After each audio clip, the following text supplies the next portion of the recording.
Welcome, Dr. Pederuti here. There we go. Now I'm live. Multimedia phenomenon. We're doing Facebook, we're doing YouTube. Thanks, Gina, for getting us teed off. You're welcome. Teed off.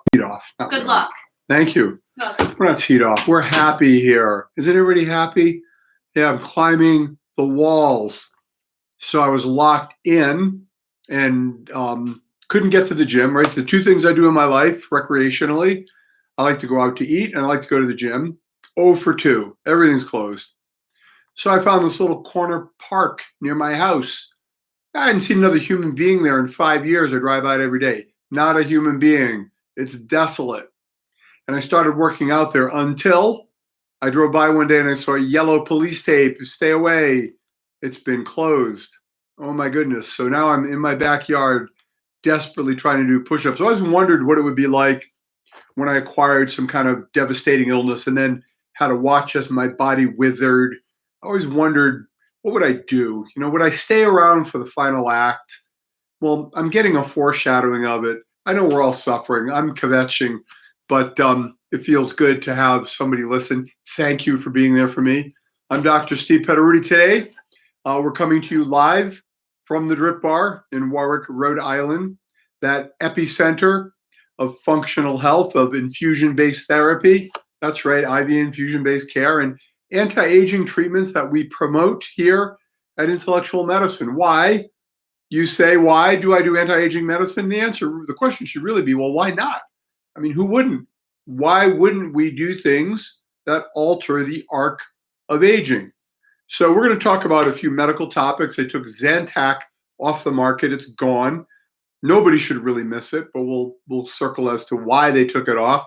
We'll touch base on some issues regarding COVID. I promise it'll be somewhat brief. And then I do want to talk about reflecting back on our guest last week was Laura. Laura has stage 2 breast cancer. She had a bilateral mastectomy as they found evidence of cancer in both breasts. It turned out to be hormone positive. So we'll recap her story. And she shared with me after we were off air some interesting tidbits that I thought would be worth hearing about. So I hope you're all hanging in there, doing as well as you can under the circumstance. We are reaching that horrible tipping point where the consequence of addressing the disease is now escalating to the point of being as consequential as the disease itself. So we've got children not being taught. Don't tell me about distance learning. It's a happy oxymoron. It's distance neglect. This is not quality education. Unlike some businesses, that can be restored with enough cash, how do you buy back your senior year of baseball? How do you buy back the trigonometry class that you just aren't going to get when you hit next year? We all know that there are key moments in the development of humans that if not addressed, if learning isn't imprinted in those key moments, the brain is permanently compromised. Language is one. Physical skills is another. There's a lot we don't know. We know that brains continue to develop well into the 20s. It's very possible that there are key imprintable learning moments that our students are being deprived of right now. We do need to get them back into school. Now, in one sense, the reaction shutting everything down was understandable and needed. But now we're at that point where we've discerned a fair amount about this disease.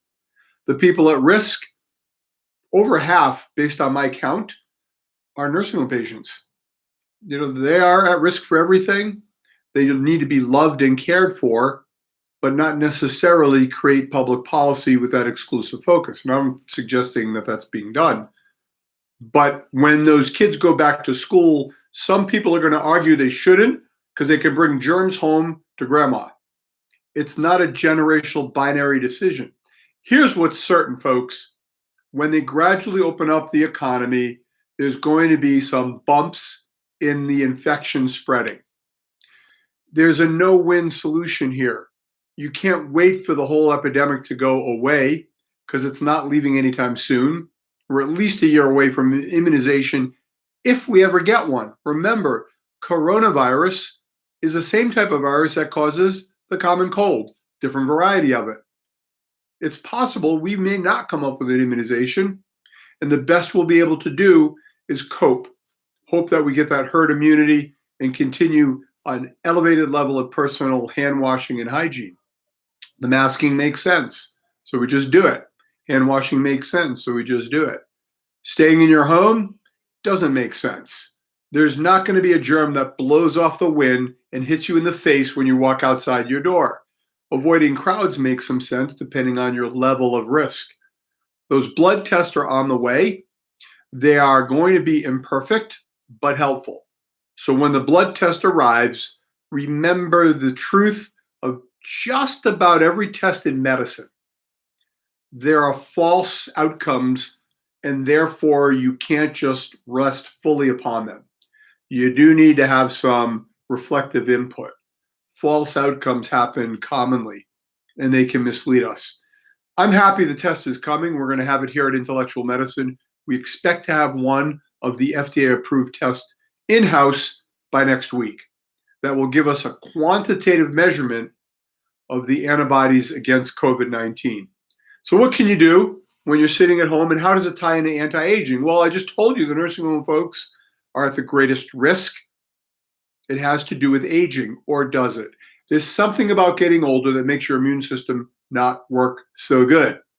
We don't know exactly what that is, but there could be multiple components at play. Now, I read an article recently that I take exception to. The headline of the article was, in essence, can the immune system be boosted? Now, we all hear about immune boosters. It's a commonly used term in health supplement stores. It was around in 1918 during the Spanish flu pandemic. I don't see anybody getting torqued up because we're calling it Spanish flu. And if anything, the Spaniards should be very upset. There's a reason why it's called the Spanish flu, and it's not because it came from Spain. At the time the flu occurred in 1918, the media in America and Europe suppressed the fact that it was circulating. They didn't want to panic the public. Spain, ironically, at that time had a pretty free and open press. So the news reports were that there's this horrible flu in Spain. That's what was being reported. So the public believed it's the Spanish flu. In reality, it was a Euro-American flu, probably, and it was just how it was reported.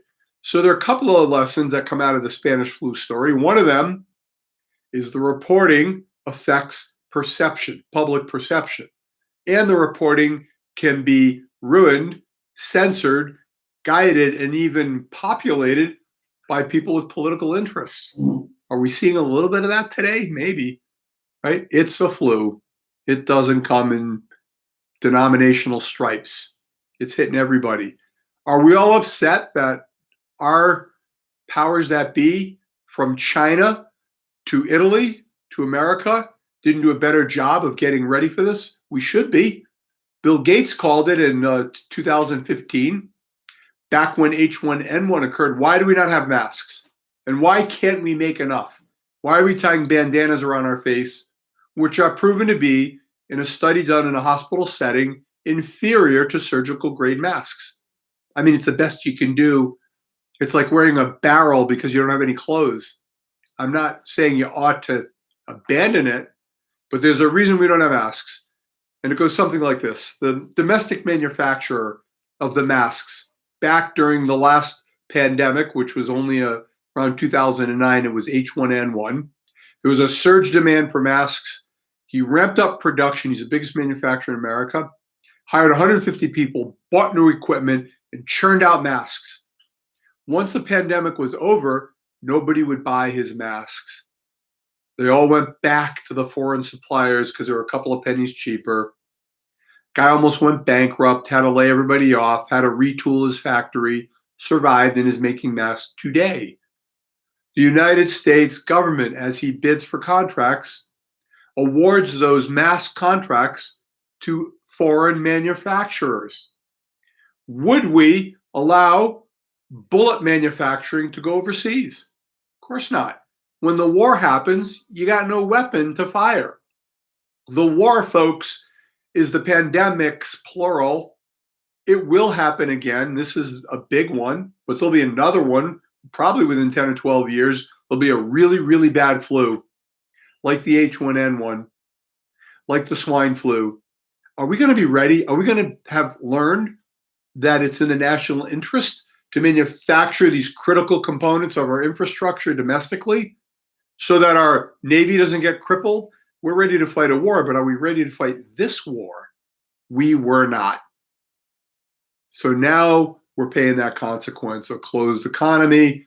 And remember this, folks, when they come to us looking to pay for, it's not very sexy to warehouse surgical masks, ventilators, and oh, by the way, let's not forget to ramp up production of the needed drugs as well. But what can you do today? Can you boost your immune system?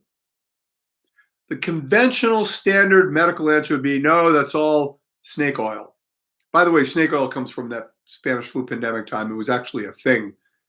There's a difference, though. Back then, 1918, when they were promoting Vicks VapoRub to boost your immune system, they had no way to look at the cellular science behind the recommendation. Now we do. Now we do. We know, you and I know, you can harm your immune system, right? You can knock it down. You can damage it. Anybody that has ever overextended, become exhausted, gotten a head cold and a cold sore on their lip or a herpetic outbreak, you know what I'm talking about. Immune system weakens. That which can be weakened can be strengthened. The question is how and what. And it's really, really hard to prove. Really hard to prove. We're advocates of being proactive in supporting your immune system. It's the only defense we have right now against this virus. So aging causes immunologic decay. There's some evidence that hormonal support may be a component of the immune system, particularly in the CNS system. So those who choose to use bioidentical hormone support may be reaping a benefit of enhanced immunologic function. We talked about Zantac going off the market. They found a carcinogen mixed in with it somehow, some way, and they're taking it off the market. Why do I not care? The vast majority of people suffering with inflammatory gut issues, such as acid reflux, let's focus on that one, is brought about through consumption of toxic foods, unhealthy lifestyles, obesity, alcohol, tobacco. You put this mix together, yeah, Zantac can kind of cover the symptom. At the same time, it enables a behavior that breaks down your immune function and, oh, by the way, interferes with absorption of micronutrients. You must have an acidic environment in your stomach to properly break down and digest food and to kill bacteria and virions that are trying to enter. When you take a drug that neutralizes the pH, you so alter that balance that the bacteria in your colon start to change their population. That's not good. There's a connection between your gut, your colon, the bacteria, and your immunologic function. They did a study in school-age children, and they found that the kids who took vitamin C and a probiotic had significantly fewer infections and days missed than those who took a placebo. Fascinating.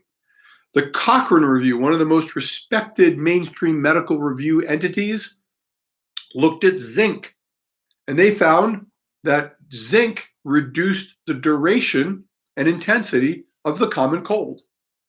75 milligrams a day throughout the course of the cold, zinc. So why would we say that nothing can boost the immune system? How did the zinc do that? To the best of our knowledge, zinc doesn't kill bacteria. To the best of our knowledge, zinc doesn't kill viruses directly, but rather supports immunologic function. In studies, we have seen that zinc deficiency can interfere with something called chemotaxis. Chemotaxis is the ability of the white blood cell to move toward attack and kill its target, movement of the immune system, enabling it to function. It's hard to measure that, right? You can't measure it by counting heads. You got to see them move. So we like zinc. We think it's part of an immune support strategy. Vitamin C, I mentioned in that study in school-age children, was correlated, oral vitamin C was correlated with reduced symptoms as well. So now we take that preliminary research, physiologic research, looking at the effect of chemotaxis with zinc, looking at the effect of vitamin C. And we know white blood cells utilize enormous amounts of vitamin C, more than other cells. You start to put this together and you come to a logical extension, which is, gosh, maybe that's a good idea. Maybe I should bring some of that into my daily routine or into my plan to help get me through this COVID problem, especially if you've got a gut issue where you may not be absorbing. You're on an antacid drug. You take multiple drugs that interfere with absorption of your food and your micronutrients. Then we advocate at Intellectual Medicine at the Drip Bar. We have an infusion called the Shield. It's not FDA approved to treat any disease state. It has not been proven to prevent COVID or any other virus. It is based upon these research principles I've shared with you and the theoretical possibility that it may help support your immune function. So where do you risk when you do an IV infusion? Not much, a little bit of your time, the expense of the infusion. The possibility of gaining strength to immune function, many people choose that option. We're recommending it at 2-week intervals throughout the course of the pandemic. It's the ounce of prevention that we believe will have value, although that value is not fully proven. We have the Cochrane study. We have other studies looking at IV vitamin C in regard to other viral infections. It's been shown, for instance, to be helpful in herpetic shingles eruptions and in certain other kinds of viral infections. In fact, in the respiratory Lancet, the journal Lancet, the respiratory edition, May 2020, advocated for the use or to consider intravenous vitamin C as a rescue medicine in the intensive care unit for people battling COVID-19. The Lancet Respiratory making that recommendation. Unproven, however, we're facing a vacuum of knowledge. We're facing absolute absence of any proven treatment for this virus. Ergo, we have to use our brains and gather the information at hand. In 2 or 3 years, they may have these answers. A lot of good it's going to do you in April and May. So we're advocates of being proactive, looking at the evidence, putting it to work for you. Right? At the Drip Bar, the infusion takes about 15 to 20 minutes. High-dose vitamin C, high-dose zinc, oftentimes paired off with glutathione. Supportive elements for the immune system. And we've also designed the 30-day immune support supplement to make it super simple. Little packets, and you can pick these up at Drip Bars. And in it are, in addition to zinc, there's supplements that have beta-glucan in them. Beta-glucans are amongst the most studied micronutrient supports for immune function. When it comes to preventing something, it is difficult to get absolute proof.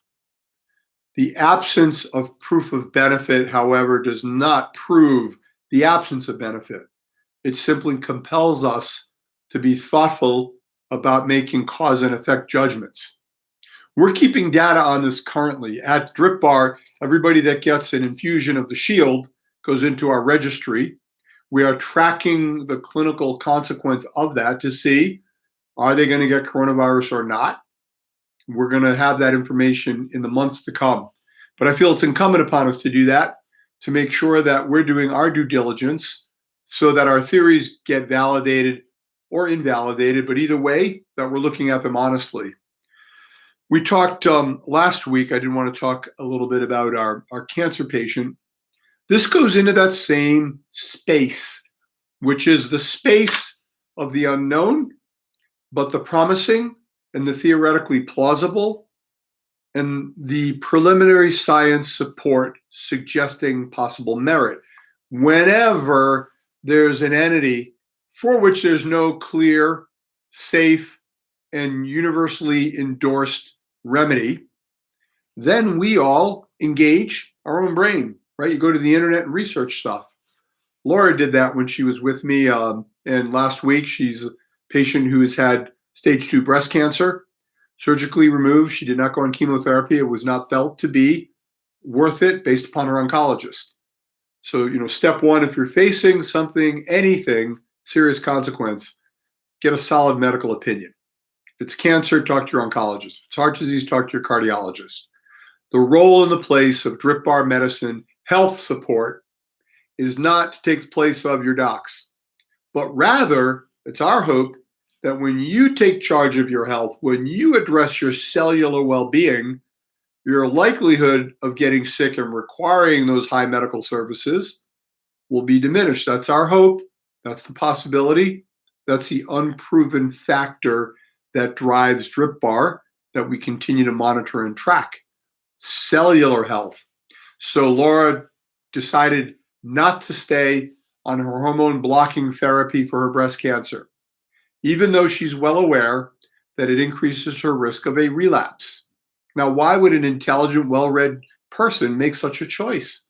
Because a drug made her feel awful, horrible, not wanting to live this way bad. And she made the choice to come off of her hormone blocker.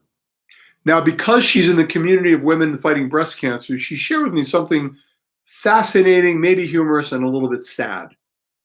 She told me that there are many women that come off their drug, many women who come off their hormone blocker, but they're afraid to tell their oncologist. So they get the drug filled every month and throw it away. So the oncologist sees that it's getting filled. And when they go to see their doc, say, yes, I'm on that drug, doc. Why would they do that? Fear of judgment, fear of abandonment, fear of the doctor's anger. It's happened. I've had patients who've told me that their doctors have said, if you don't do X, I will not take care of you. That really encroaches on freedom of choice. That encroaches upon the honesty as bedrock of doctor-patient relationship. The very best oncologists, the very best doctors I know check their ego at the door and are not married to a protocol, but rather are married to a patient's philosophy. And if you can educate them, and if you can address irrational fears, and by virtue of doing that, you can support a pathway of care and treatment known to be effective, that's fabulous. But suppose a patient's got a point. Suppose their life as they perceive it, the symptoms as they experience them aren't worth it. Mark me absent.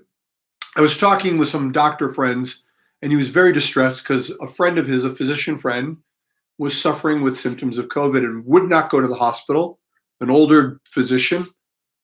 He said, I know what they're going to do to me, and I don't want it. I'm going to stay home. I'm going to sweat this out, and I'll take what comes. I don't know this, but I think we should know what are the statistics for people who get intubated, how many of them survive to be extubated, and how does that break out by age? I think we should know that. I think they should report that to us so that at 61, if I get COVID and I'm feeling respiratory distress, I want to know what my stats are like. If you tell me I've got a 1% chance of coming off a ventilator, I may take morphine and pass on the machine. So I don't know that stat.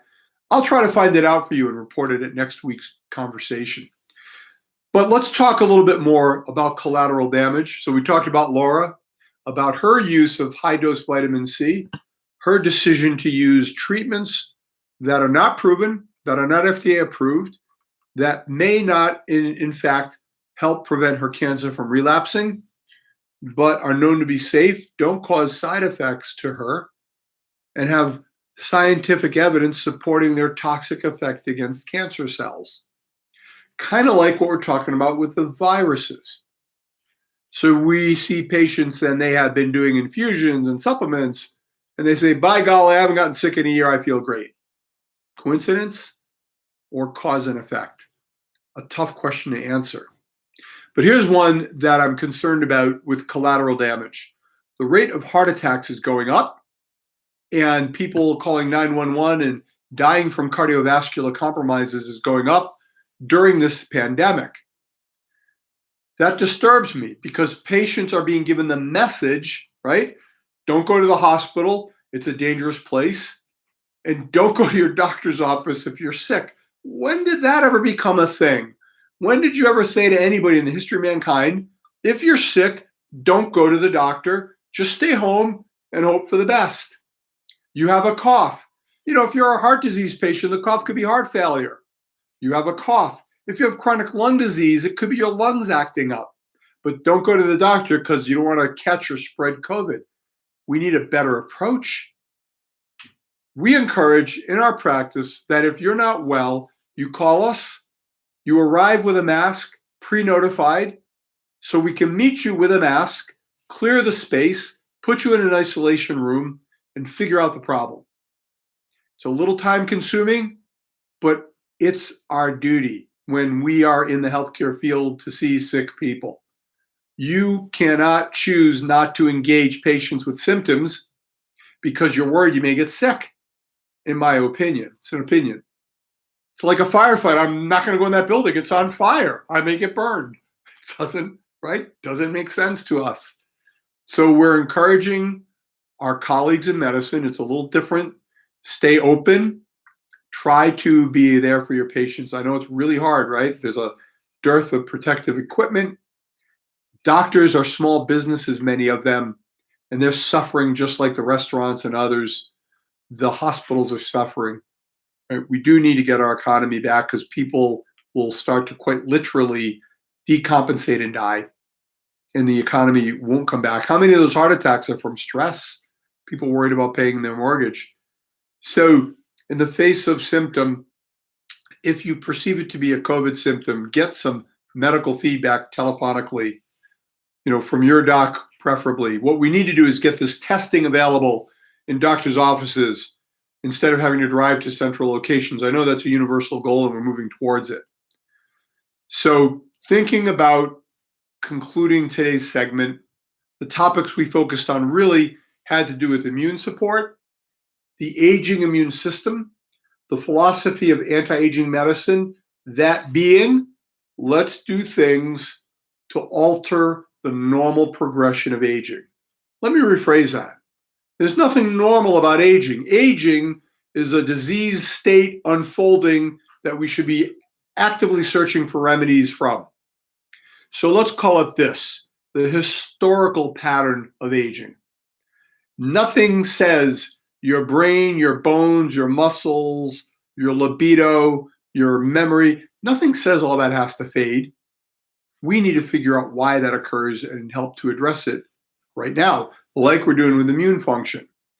There will never be adequate proof to satisfy a predetermined skeptic who is inclined to reject anything that is not part of their own pre-existing fund of knowledge, right? You're never going to get to that point. But to the rest of you, to the thinkers, to the open-minded, to the intellectually curious, to the research-based individuals, go to your internet, research zinc, research vitamin C, research beta-glucans, fact check the things that I talk about, and you'll reach your own conclusions. And for the rest of you, whether you choose to partake of infusions or supplements or anti-aging itself, it's entirely a prerogative. So for the rest of you, at least make that proactive choice. How do you want to live? And let's all stay together, helping each other out, looking forward to the businesses to reopen. We, the people, need to start to advocate for our life to return to normal. There are more statistics to count than merely the number of people who get a virus. We, the people, need to decide what our tolerance is for risk. It can't be strictly dispensed to us by fiat. We should have a voice, and your voice really is on the internet, which is being tracked. Let's hold on to our civil liberties while we beat back this virus the American way. I don't want to fight the virus like China, like communist dictatorships, right? I want to fight it with collective education, individual responsibility, and individual accountability, a tolerance for the uncertain, and willingness to embrace the freedom over the false comfort of a dictated structure. Anyhow, enough about that part of it. Look forward to seeing you guys again next week. We'll continue our conversation at Intellectual Medicine in the Drip Bar, advocating for anti-aging and advocating for complementary support of your health, your well-being, whether it's cancer, heart disease, or other chronic degenerative conditions. I'm Dr. Steve Federuti, and we'll see you guys next week. Thanks. I'm also by myself, so I don't have Gina here to turn stuff